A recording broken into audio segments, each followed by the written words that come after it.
surprise, the smile, it fueled me through the traffic. I missed her. After 8 years and 2 days apart, I still missed her. That should have been a sign, maybe, a sign of something good, something strong. I pictured her curled up on the couch, reading a book, maybe, or watching some reality show she pretended to hate, but secretly loved. I imagined the way her eyes would light up when I walked in, that little crinkle at the corner of her mouth when she was truly happy.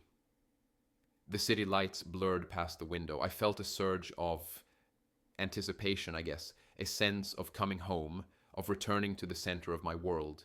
The radio played some old song, something we used to sing along to, off key and laughing, on long drives.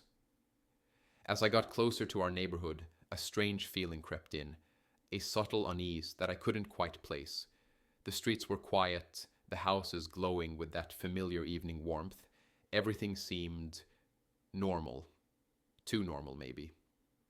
I turned onto our street, the street lined with the same trees we'd walked hand in hand under countless times.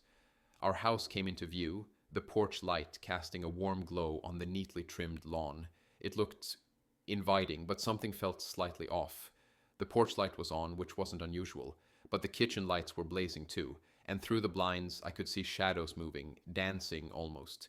It was a weeknight. Tessa usually had a quiet evening. Probably just the girls, I told myself, dismissing the flicker of unease. Marlene, Jade, they were always over. Wine night, gossip, laughter. No big deal, but still. I didn't pull into the driveway. I drove past, turning the corner, parking a block away.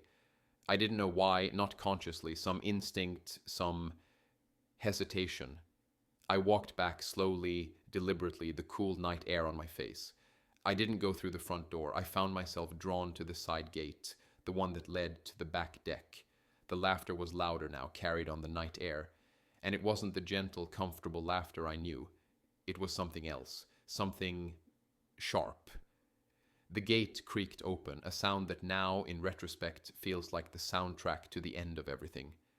I stepped onto the flagstones, the cool, damp earth beneath my feet.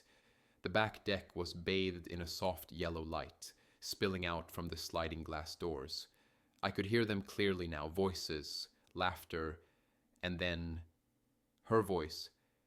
It wasn't the voice I knew, not the gentle, teasing voice that whispered, "I love you," in the dark. It was higher, sharper, laced with something else, something I couldn't immediately identify. Then the words. They hit me like a physical blow, a punch to the gut that stole the air from my lungs. Caleb's too stupid to realize I've been cheating on him for years. The world tilted, the sounds of the night, the crickets chirping, the distant hum of traffic faded into a muffled roar. My heart didn't break. It just stopped, for a second, maybe two, a terrifying silent pause in the rhythm of my life. I stood there frozen, the flagstones cold and unforgiving beneath my feet. Years? The word echoed in my mind, a relentless, repeating loop. Years, not a mistake, not a moment of weakness. Years. I tried to make sense of it. Maybe I misheard, my mind grasping at straws, desperately searching for any other explanation. Maybe she said chatting, not cheating. Maybe it was some kind of that joke, but no, I knew that tone, that glee, that triumphant edge in her voice. She wasn't joking, she was proud. Proud of her deception, proud of her betrayal, then the laughter, not the polite social laughter I knew, not the gentle chuckles shared between friends. It was roaring, full-bellied, vindictive, like they were celebrating. My stomach churned, a wave of nausea, unlike anything I'd ever experienced, washed over me. The scent of the lilac bushes, the ones we'd planted together last spring, turned sickly sweet, nauseating. Seriously, she went on, her voice cutting through the laughter like a knife. I slept with Marshall the night before his dad's funeral. Told him I had food poisoning. He made me soup. More laughter, louder this time, applause even. I could hear glasses clinking, someone cheering. My wife, the woman I trusted, the woman I loved, Marshall. The name, a burning brand on my soul. I didn't recognize it at first. Then it clicked. A colleague, someone she'd mentioned in passing, Marshall this, Marshall that. I'd never thought anything of it. Just another name in her orbit. I watched her through the slats of the wooden railing, my vision blurring, my hands clenched so tight my knuckles ached. The woman who once vowed, in front of God and everyone we knew, to love and honor me. The woman who stood beside me, her hand in mine, promising forever. She lifted her glass. I could see the glint of the crystal in the soft light, and she toasted to her own betrayal, to my stupidity, my name, my life, my marriage.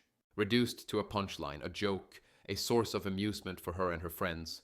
I don't remember moving. I don't remember turning around. I don't remember walking back to the car. It was like I was watching myself from a distance, a ghost in my own life. The engine sputtered to life.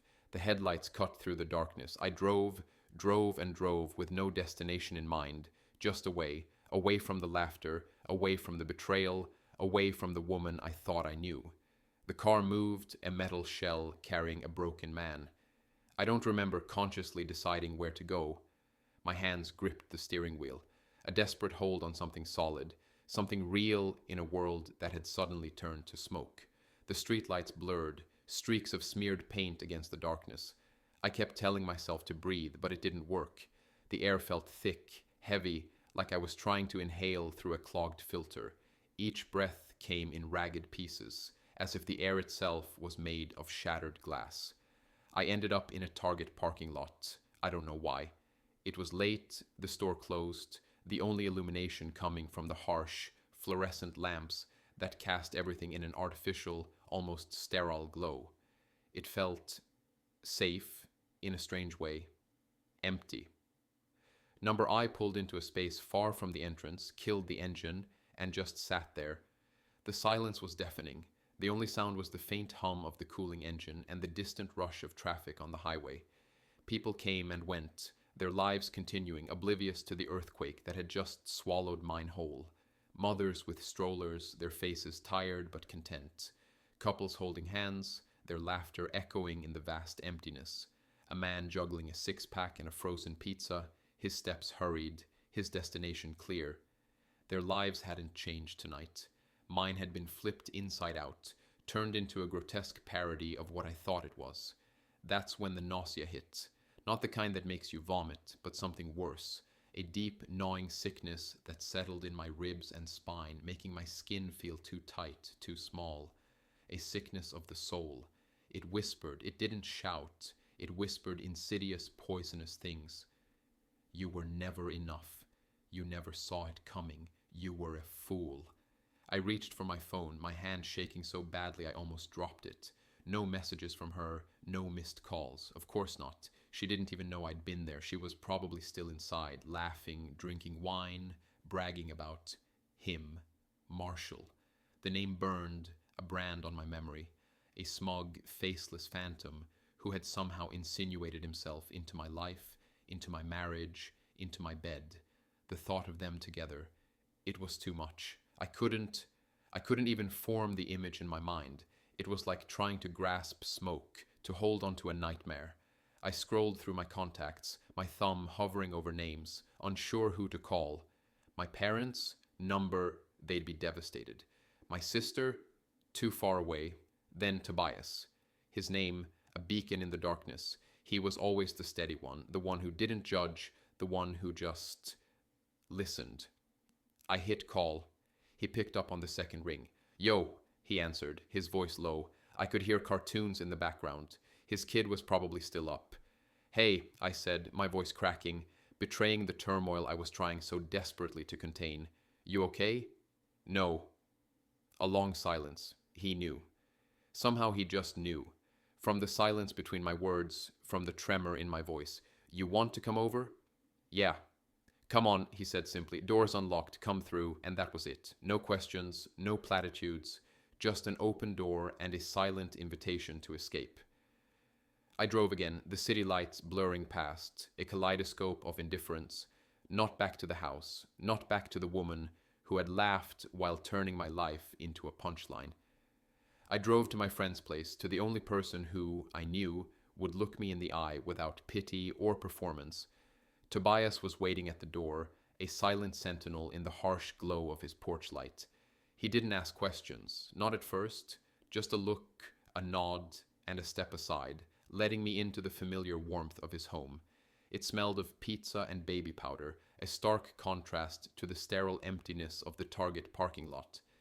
I sat on his couch, the same worn out couch we'd spent countless hours on in college. Video games, greasy wings, late night rants about life, taxes, rent. It felt different tonight. He handed me a beer, a cold, familiar comfort, but I didn't drink it. She's cheating, I said, the words coming out flat, devoid of emotion. Tobias didn't flinch. He'd seen me angry, heartbroken, drunk, and everything in between. He'd seen me at my worst, and he was still there. You sure? He asked, his voice low, careful.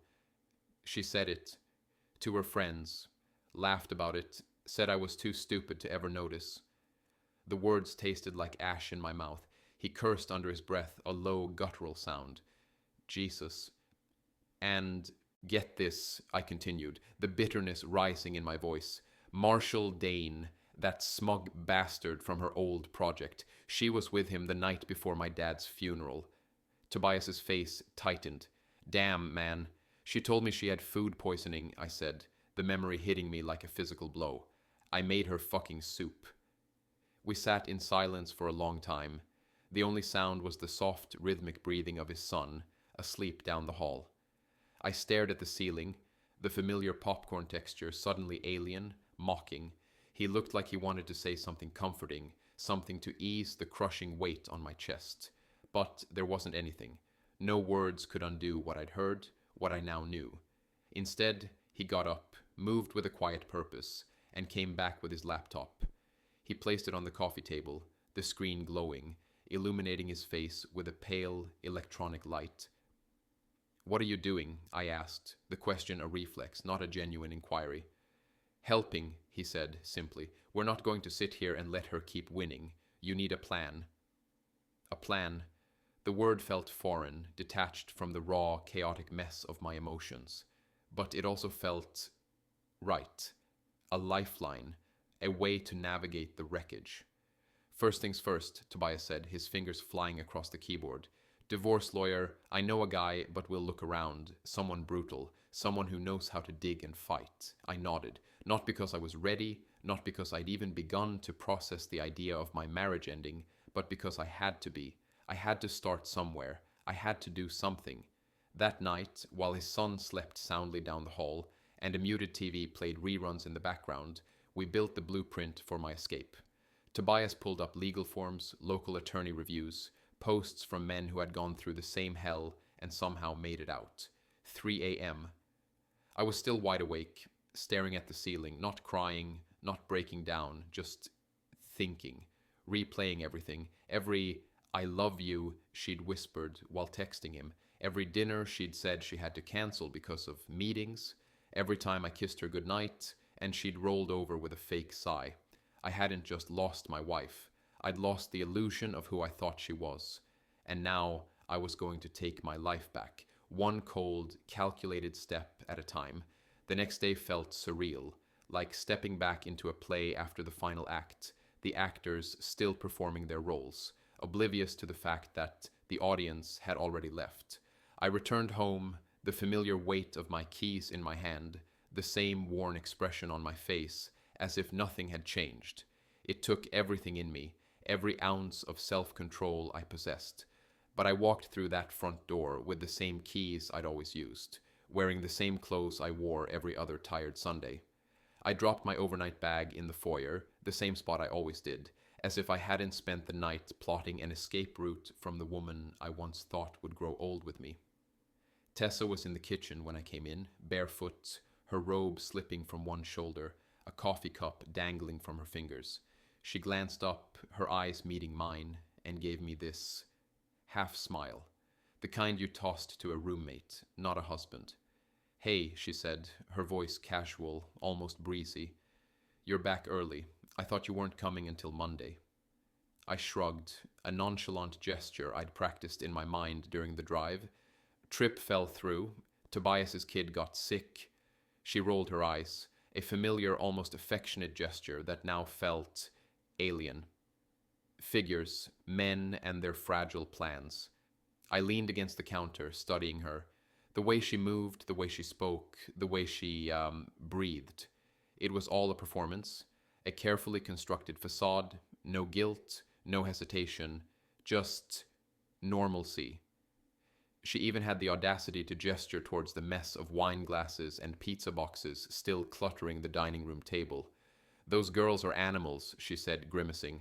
I've been cleaning up after them all morning. You'd think they were raised in a barn. I nodded, my gaze unwavering. That bad, huh? Worse, she said, taking a sip of her coffee. Then she walked over and kissed me on the cheek. Just a soft brush of her lips, a perfunctory gesture, like she didn't even think about it, like she hadn't dismantled our marriage with one drunken confession. I smiled, not because I was okay, not because I felt anything, but because I had a job to do, a role to play. Over the next few days, I kept up the act. I asked about her day, listening with a feigned interest to the details of her work, her meetings, her social engagements. I brought home her favorite takeout, that Thai place with the spicy noodles she loved. I rubbed her shoulders when she complained about stress, the familiar touch now feeling like a calculated deception. But while she was texting Marshall under the table, her fingers flying across the screen, her face softening into that smile she reserved for him, I was laying the foundation for her fall. It started with the phone. Tessa never put a password on it. Arrogance, trust, laziness. I wasn't sure and I didn't care. While she was in the shower one night, the steam filling the bathroom, I slipped it off the nightstand, my heart pounding like I was stealing government secrets. But what I found was worse than anything I imagined. She wasn't hiding it, not really. She just didn't think I'd ever look. There were texts with Marshall, not just flirting, explicit stuff, pictures, plans. The hotel receipts stung the most. There was one from a hotel barely 10 minutes from our house, 2 nights after our anniversary. Happy fucking anniversary, the text read. I forwarded everything to myself. Screenshots, timestamps, even the goddamn lingerie purchases from our joint credit card. She was using our money to cheat on me. I was paying for her betrayal. I documented it all, created a folder, labeled it something benign, Tax Docs 2023, and backed it up to the cloud and 2 external drives. I wasn't taking any chances. Then I found her travel calendar. She was planning another weekend retreat in 2 weeks. A work trip, she said, but there it was. Confirmation emails, reservations, texts to Marshall about what she'd pack. It was like she wanted to be caught, like she was daring the universe to expose her. That's when I knew I couldn't let this drag on. I couldn't live like this, a ghost in my own life, a silent observer of my own destruction. I needed a weapon. I needed someone who knew how to fight, and I knew just who to call. The next few days were a blur of calculated movements and suppressed emotions. I felt like a spy in my own home, observing every interaction, every gesture, every word, searching for more pieces of the puzzle. The evidence I'd already gathered was damning, but I needed more. I needed to build an airtight case, a fortress of proof that would leave no room for her to maneuver. I started paying closer attention to her phone calls, the hushed tones, the sudden exits from the room, the way she'd turn her back to me when she was texting. Each instance was a small cut, a tiny wound that reminded me of the depth of her deception. I found more texts, deleted but recoverable, thanks to the cloud backup I'd surreptitiously activated weeks ago. They were even more explicit than the first ones I'd found, detailing their rendezvous, their lies, their shared laughter at my expense. My stomach churned with each message I read, but I forced myself to continue, to document everything.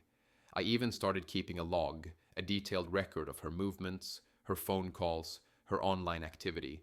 It felt clinical, almost detached. But it was a necessary shield, a way to protect myself from the raw emotion that threatened to consume me.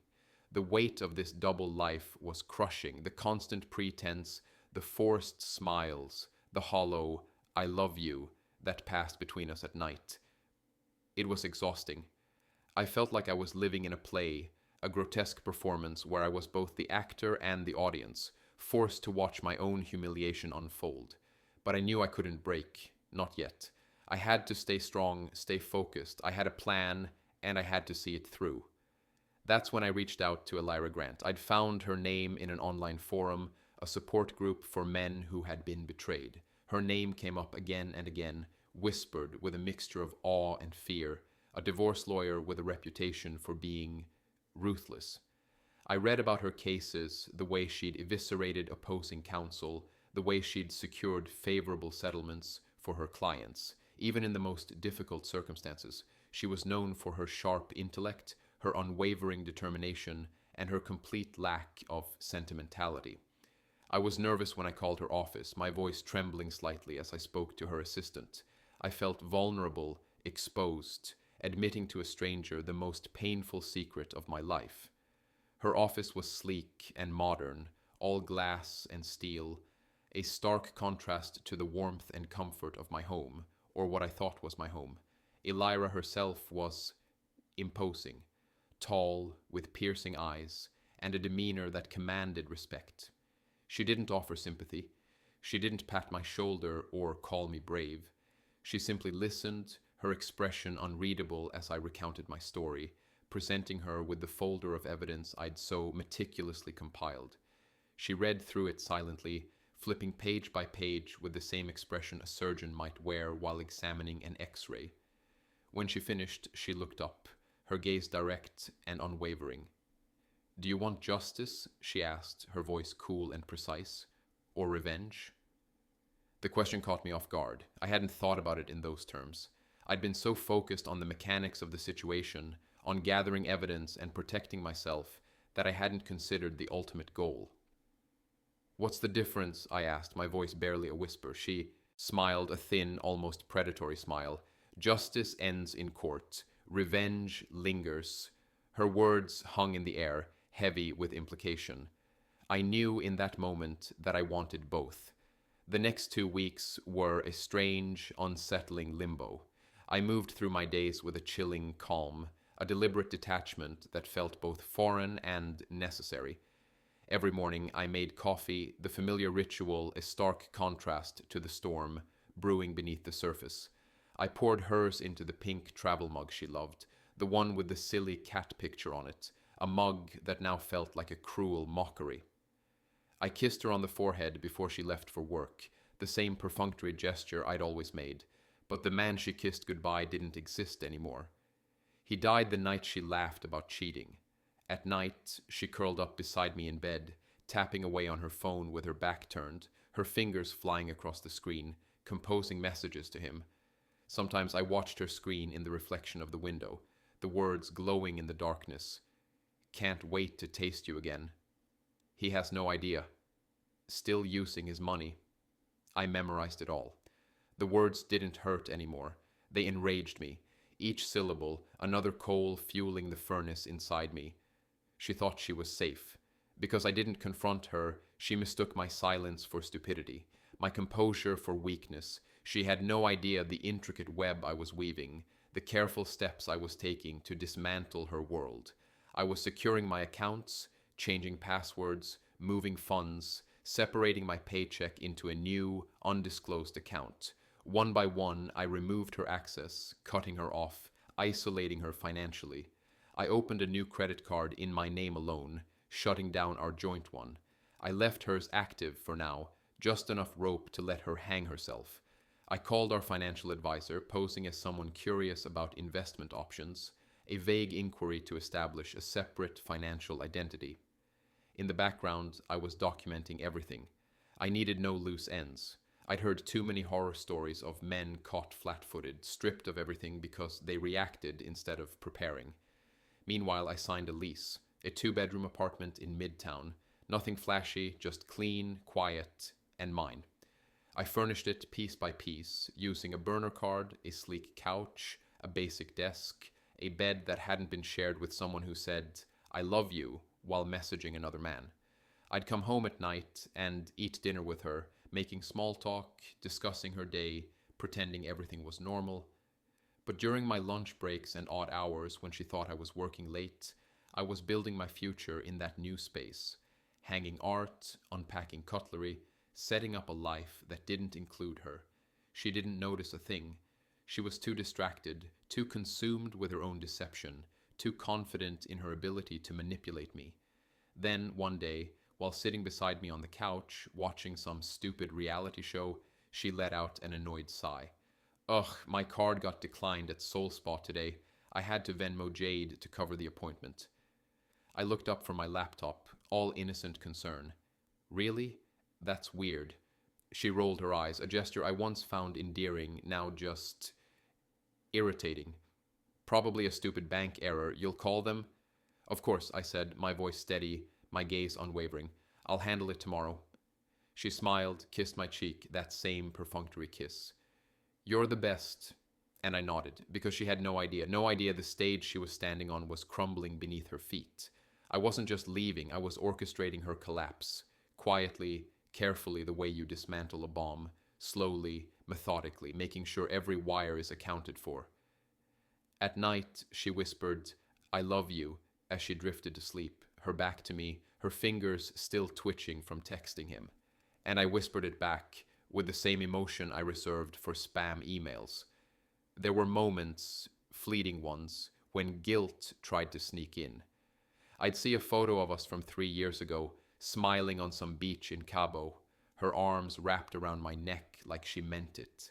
I'd remember her singing off-key in the kitchen, making pancakes on Sunday mornings. I'd remember the night she held me while I cried after my dad's funeral, saying she'd never leave me. But then I'd remember that she already had, long before I even knew it. The version of her in those memories didn't exist anymore. If she ever did, the day the walls caved in didn't begin with thunder. It began with sunshine. Tessa was in a good mood that morning, almost buoyant. She floated around the kitchen in her favorite silk robe, humming something off-key while she stirred oat milk into her coffee. Her hair was curled, just the way she liked it for events, soft, deliberate waves that took hours but looked effortless. She was glowing, radiating anticipation. Today was her big client appreciation gala, a professional flex she'd been planning for months. The venue was upscale, the guest list elite, and every detail meticulously obsessed over.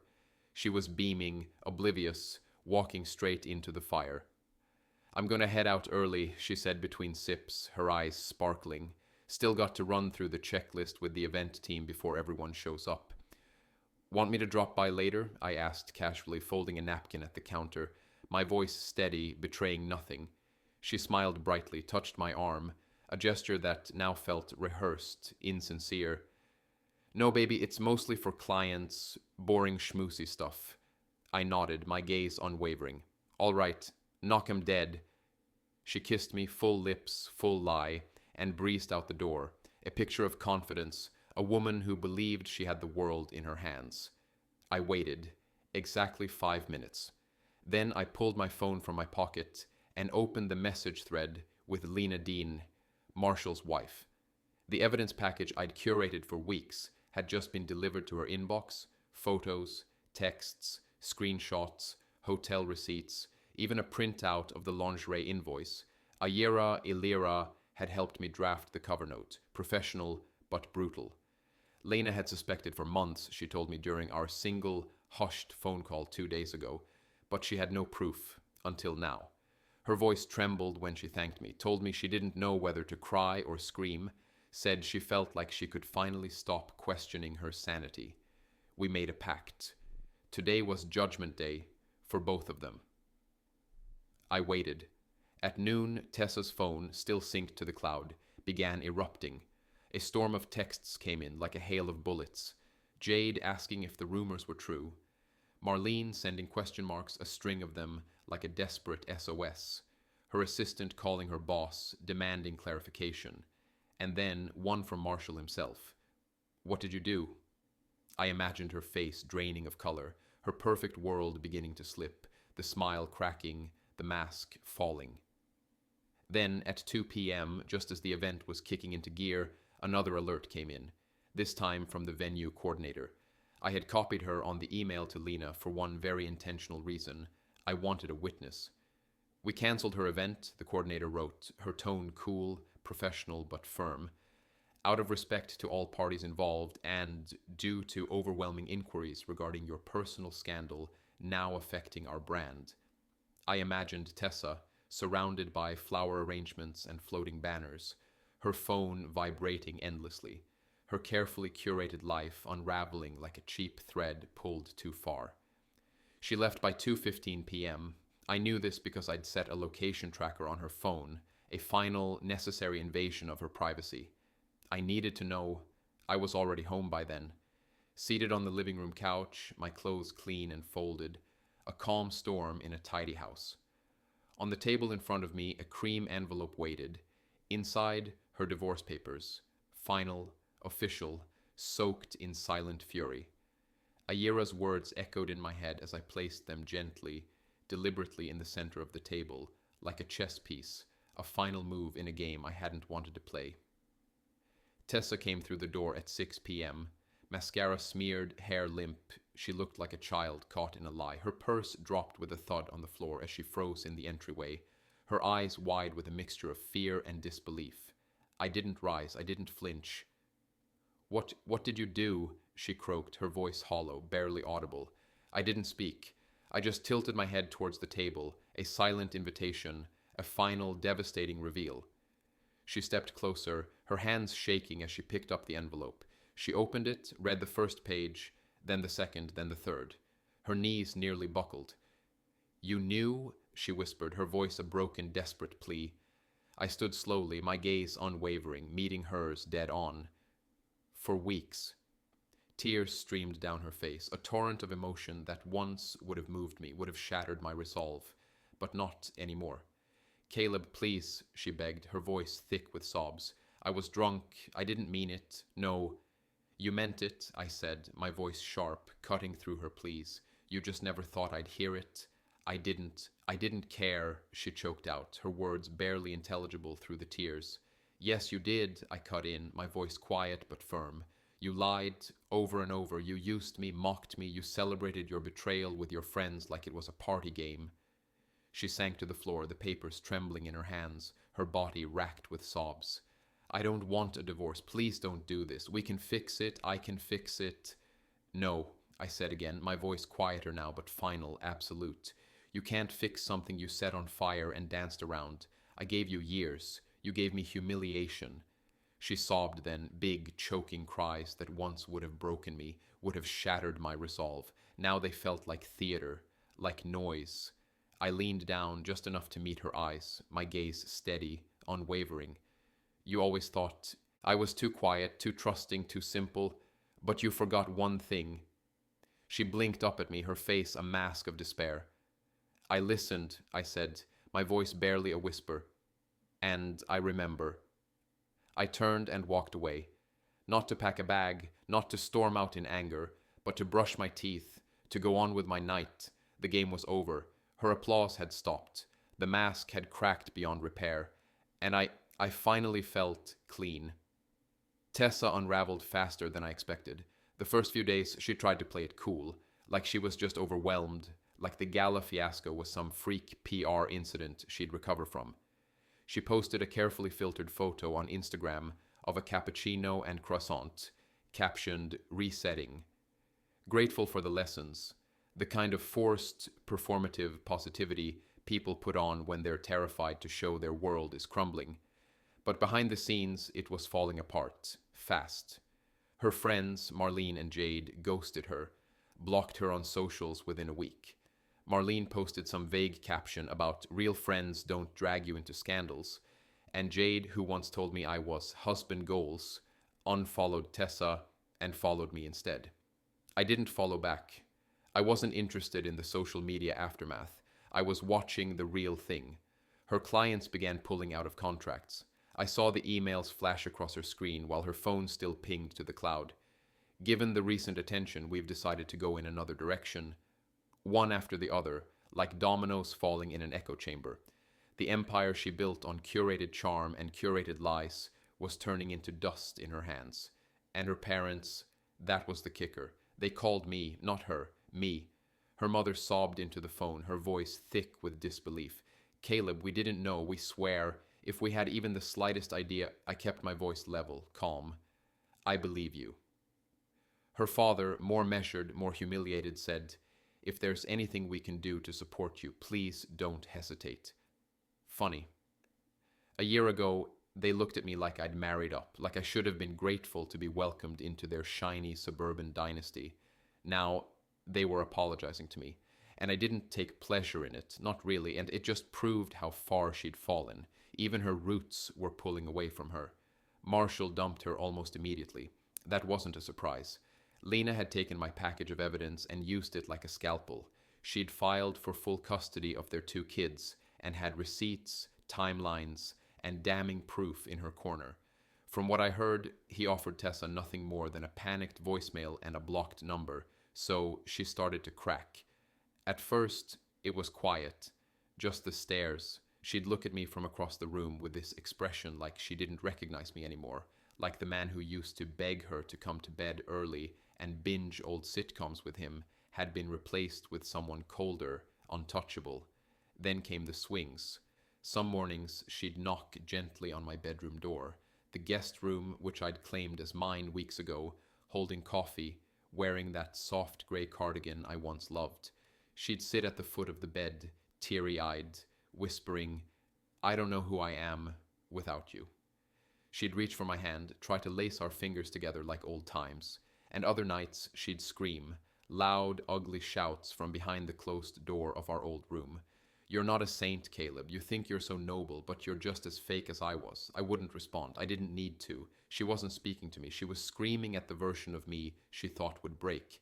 But that man was long gone. She tried one more Hail Mary. She booked a dinner reservation for 2, left the details printed and taped to the fridge, circled in red ink. "Let's try again. Just talk." I didn't show. She called 10 times that night. I let every ring die in silence. Then came the texts. "You don't even care. You're ruining everything. We can fix this if you just try." "You think you're better than me now?" She still didn't get it. This wasn't revenge. This wasn't me trying to hurt her. This was me reclaiming peace. I watched her world shrink around her. The car payments became inconsistent. The rent notice arrived one morning in a pink envelope. She'd blown through her savings fast. Years of frivolous brunches, spa trips, shopping splurges, and now no clients to fund the facade. The house we once shared began to rot from the inside. Dishes sat for days. Dust claimed the corners. Her makeup-stained towel was always slung over the bathroom door, like a flag of surrender. Still, she tried to save face. Posted motivational quotes. "Growth comes from chaos." Some storms come to clear your path, wrapped in filters and self-deception. Then, one rainy Thursday night, she showed up at my new place. She looked like a ghost of herself. Hair stringy, hoodie too big, eyes puffy, no makeup. She stood on the threshold like she wasn't sure if the door would open.